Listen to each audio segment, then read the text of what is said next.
नमस्कार बच्चों, हिंदी साहित्य की कक्षा में आपका स्वागत है। आशा है आप स्वस्थ एवं सुरक्षित होंगे। आज हम पाठ 13 दूषित पर्यावरण का अध्ययन करेंगे। बच्चों, हमारे चारों तरफ जब गंदगी फैली होती है उससे हमारा पर्यावरण दूषित होता है और हम बीमार होते हैं। किन किन तत्वों से हमारा पर्यावरण दूषित होता है, इस पाठ में हम इसी का अध्ययन करेंगे। पर्यावरण को दूषित करने में हमारा ही हाथ होता है। पर्यावरण के संतुलन को बिगाड़ने में भी हमारा ही हाथ होता है। तो किन किन तत्वों से हमारा पर्यावरण दूषित होता है, आइए इस पाठ में हम पढ़ेंगे। कैसे हम अपने पर्यावरण की सुरक्षा करें, कैसे स्वच्छता रखें, इस पाठ में हम पढ़ेंगे। आइए बच्चों, देखते हैं दूषित पर्यावरण पाठ। दूषित पर्यावरण मनुष्य पर्यावरण का महत्वपूर्ण अंग है। पर्यावरण की स्वच्छता बनाए रखना मनुष्य की जिम्मेदारी है, यानी हमारी जिम्मेदारी है। इस पाठ में पर्यावरण का संतुलन बिगाड़ने वाले तत्वों पर चर्चा की गई है कि किन किन कारणों से पर्यावरण का संतुलन बिगड़ता है। हमें पर्यावरण को सुंदर तथा स्वच्छ बनाए रखने में अपना योगदान देना चाहिए। आइए बच्चों, देखते हैं इस पाठ में क्या है। रवि नैनीताल के पास एक गांव में रहता है। उसके चाचा जी कानपुर में रहते हैं। गर्मी की छुट्टियों में रवि कानपुर आया है, यानी रवि चाचा जी के यहाँ गर्मी की छुट्टी में घूमने आया है। शाम को वह कमरे में बैठे अपने चाचा जी से वार्तालाप कर रहा है। वार्तालाप अर्थात बातचीत कर रहा है। रवि: चाचा जी, इस नगर में बड़ा शोर और गंदगी है। हमारे गाँव में तो बड़ी शांति है। यहाँ चारों ओर धूल, धुआं और गंदगी देखकर बिल्कुल अच्छा नहीं लगता। तेज़ शोर को सुनकर ऐसा लगता है जैसे कान के पर्दे फट जाएंगे।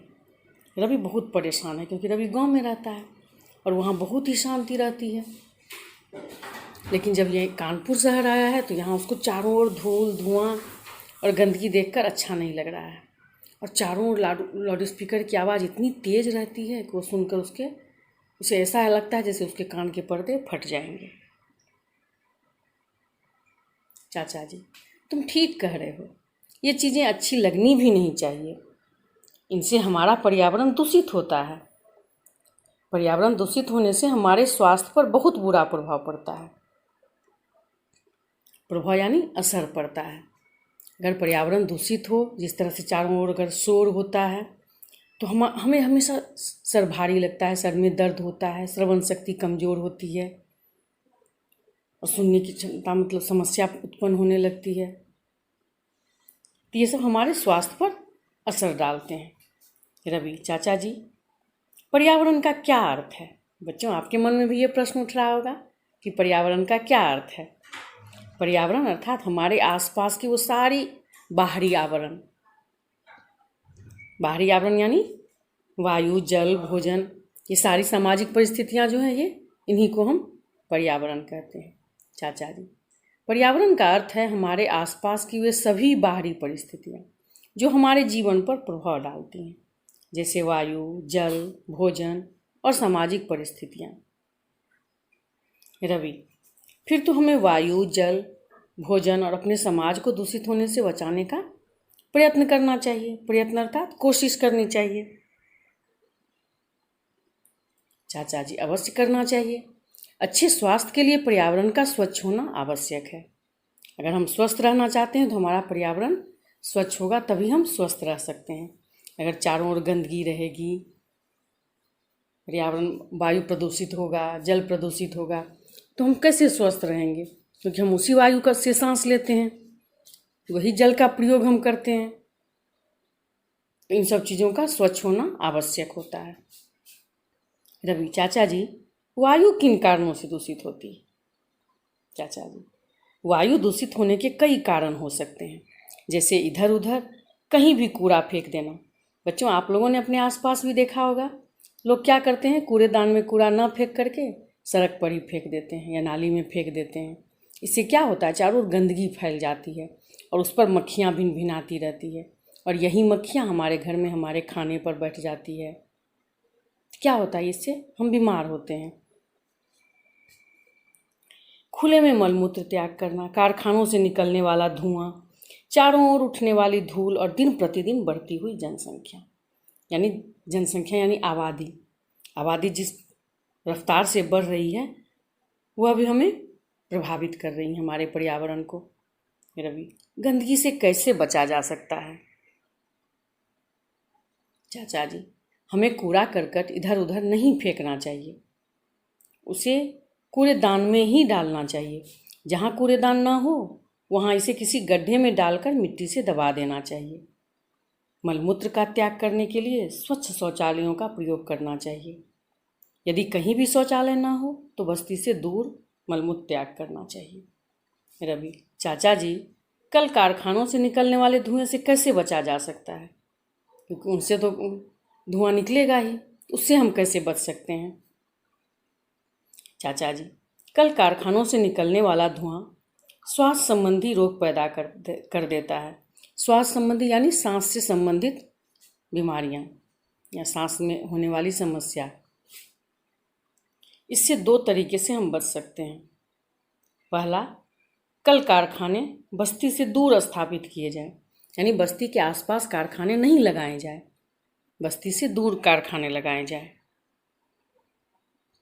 दूसरा, कल कारखानों की चिमनियां काफ़ी ऊंची बनाई जाएं, जिससे धुआं ऊपर ही निकल जाए, धुआं नीचे ना आए, जिससे लोगों को सांस संबंधी समस्या उत्पन्न हो।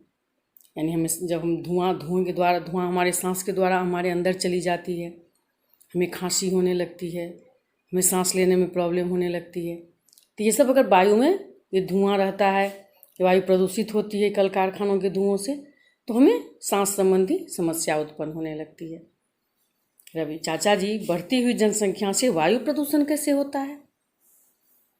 चाचा जी, बेटा, सभी प्रकार के प्रदूषणों का मुख्य कारण बढ़ती हुई जनसंख्या ही है। तुम जानते ही हो कि सभी मनुष्य सांस के द्वारा ऑक्सीजन लेते हैं और कार्बन डाइऑक्साइड छोड़ते हैं। जानते हो ना बच्चों, आप लोग भी, कि हम क्या करते हैं? सांस द्वारा ऑक्सीजन लेते हैं और कार्बन डाइऑक्साइड छोड़ते हैं। इसके विपरीत पेड़ पौधे कार्बन डाइऑक्साइड लेते हैं और ऑक्सीजन छोड़ते हैं। इस प्रकार प्रकृति में संतुलन बना रहता है। यदि जनसंख्या बढ़ती गई और पेड़ पौधे कम होते गए तो यह संतुलन बिगड़ जाएगा। समझ में आ रहा है बच्चों? अगर जनसंख्या बढ़ेगी और पेड़ पौधे कम हो जाएंगे तो क्या होगा? ये जो प्रकृति का ये बना हुआ संतुलन है, ये बिगड़ जाएगा। यह स्थिति बहुत ही भयंकर होगी। इसलिए बढ़ती हुई जनसंख्या पर रोक लगाना आवश्यक है। रवि, चाचा जी, जल कैसे प्रदूषित होता है? ये तो वायु प्रदूषित कैसे होता है इसके बारे में चाचा जी ने बताया। अब रवि पूछ रहा है कि जल कैसे प्रदूषित होता है। चाचा जी, जल के प्रदूषित होने के कई कारण हैं, जैसे नदियों में गंदे नालों का गिरना, जल में कूड़ा करकट डालना, अधजले शव यानी मृत शरीर जो होता है वो आधा जला हुआ जो रहता है उसको लोग पानी में डाल देते हैं, नदियों में डाल देते हैं, पशुओं के शव, और कल कारखानों से निकलने वाले अपशिष्ट विषैले पदार्थ। अपशिष्ट यानी बेकार पदार्थ। कारखानों में जो काम होता है और जो रासायनिक काम होने के बाद जो बच जाता है बेकार पदार्थ, उनको भी नदियों में बहा दिया जाता है। नदियों नहरों के जल में गंदे कपड़े और बर्तन धोना, पशुओं को नहलाना और मलमूत्र त्याग करना, इन सब से हमारा जल प्रदूषित होता है। समझ में आ रहा है बच्चों जल हमारा कैसे प्रदूषित होता है? नदियों में गंदे नालों का गिरना। क्या करते हैं बहुत सारे लोग, क्या करते हैं, अपने अपने घर के नाला, सड़कों का नाला, सारे नाले नदियों में जाकर ही मिलते हैं। यानी सब चारों ओर की गंदगी, गंदा पानी जो होता है वो नदी में ही जाके मिल जाता है। और जल में ही लोग कूड़ा करकट भी गिरा देते हैं। जो सब पूरा नहीं जला होता है, मृत शरीर जो होता है वो पूरा नहीं जला होता है, उसको भी लोग क्या करते हैं? नदियों में फेंक देते हैं। पशुओं के शव को भी नदियों में फेंक देते। सबसे क्या होता है? जल प्रदूषित होती है। और वही जल हम क्या करते हैं? कपड़े धोते हैं, बर्तन धोते हैं, पशुओं को उसी जल में नहलाते हैं, उसी में लोग मलमूत्र त्याग करते हैं। तो क्या होता है? ये जल प्रदूषित होता है, यानी गंदा होता है, और इसी जल का प्रयोग हम करते हैं तो हम बीमार नहीं होंगे। रवि, भोजन के दूषित होने के कौन से कारण हैं? ये तो जल प्रदूषित कैसे होता है ये समझ में आ गया। अब रवि पूछ रहा है कि भोजन के दूषित होने के कौन से कारण हैं? चाचा जी, भोजन कई कारणों से दूषित हो सकता है, जैसे मक्खियों, चूहों, कुत्ते बिल्लियों द्वारा, रोगाणुओं द्वारा और खाद्य पदार्थों में हानिकारक वस्तुओं की मिलावट द्वारा। दूषित भोजन करने से पेचिश, हैजा और पीलिया जैसे रोग हो जाते हैं। बच्चों, आप लोग को अभी आपने समझा ना कि मक्खियाँ कैसे हमें बीमार कर सकती हैं। कूड़े करकट में, कुत्ते बिल्ली के ऊपर कहीं भी मक्खियाँ बैठती हैं गंदगी में, और फिर वही मक्खियाँ हमारे भोजन पर आकर बैठती है, तो उसके साथ जो जीवाणु आते हैं वो हमें बीमार कर देते हैं। इन सब चीज़ों से हमें बचाना होगा, और इन सब से होने वाले रोग जो हैं पेचिश, हैजा और पीलिया जैसे रोग होते हैं।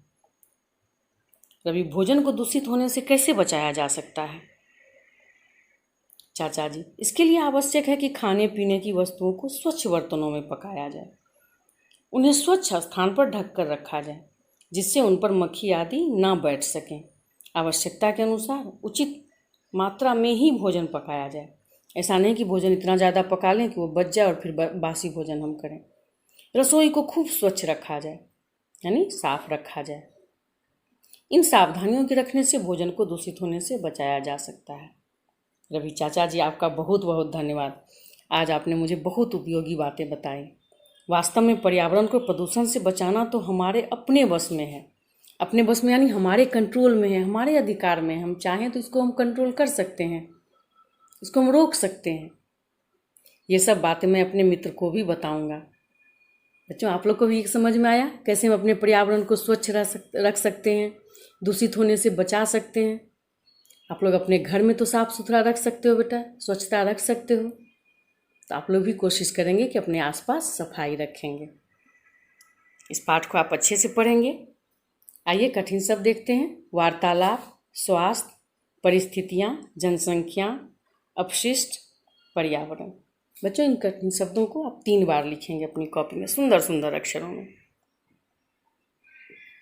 शब्दार्थ: वार्तालाप, बातचीत, दूषित, गंदगी, परिस्थितियाँ, हालात, जनसंख्या, आबादी, स्वास्थ्य संबंधी, सांस से संबंध रखने वाले, अध जले शव, आधे जले हुए मृत शरीर, अपशिष्ट, बेकार, विषैले, जहरीले, वश, अधिकार।